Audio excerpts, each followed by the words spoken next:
SMB Chris Ross mga bro, may matinding sinabi sa Barangay Hinebra at Coach Leo nakakatakot daw ang tunay na Barangay Hinebra. So hindi nga nakaporma si Jeremiah Gray sa depensa na pinamalas ni Chris Ross mga bro. Kilala nga itong playoff Ross dahil mas nararamdaman nga ng SMB ang kanyang impact kapag playoffs. Pero may isang play nga mga bro kung saan na-lockdown niya sa depensa si Jeremiah Gray at hindi napatama ni Jeremiah Gray sa paa ni Chris Ross ang bola, kaya nag-star down ito sa kanya. Maraming ang fans ang nayabangan sa ginawa ni Chris Ross mga bro. Mabuti na lang din at hindi mainitin ang ulo nitong si Jeremiah Gray. Isa kasi sa mga tactics ni Chris Ross yan para masira ang laro ng kalaban. Kahit nga si Stephen Holt ay napiko na rin sa kanya. Pero ayon kay Chris Ross mga bro, kailangan daw talaga gamitan ng mind games ang Barangay Hinebra dahil mahirap daw silang talunin kapag maganda ang kanilang performance. Well, para sa akin mga bro, pikon talo talaga kapag kalaban itong si Chris Ross.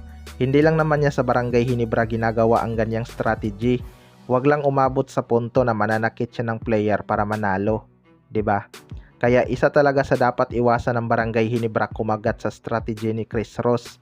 Itong si Jeremiah Gray siguradong babawi din to, hindi sa pang-aasar kundi sa kanyang performance. Mahalaga talaga na maging threat din siya sa opensa. Maganda ngang kunan niya ng foul si Chris Ross kapag naging physical ito sa kanya.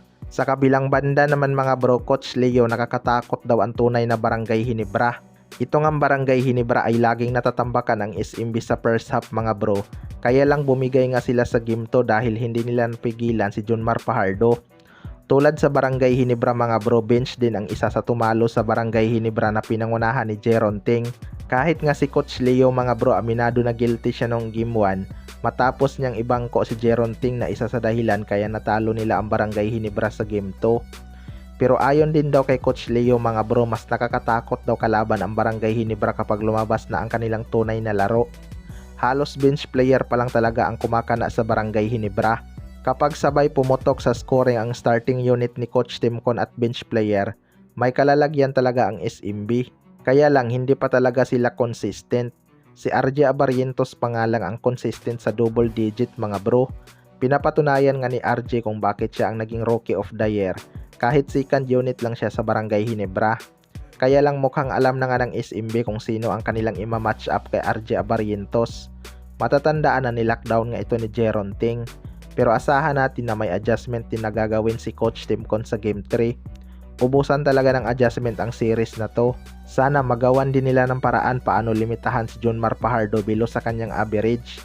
Kaya abangan na lang natin yan kung makakabawi ba sila. Kayo mga bro, ano masasabi nyo tungkol dito?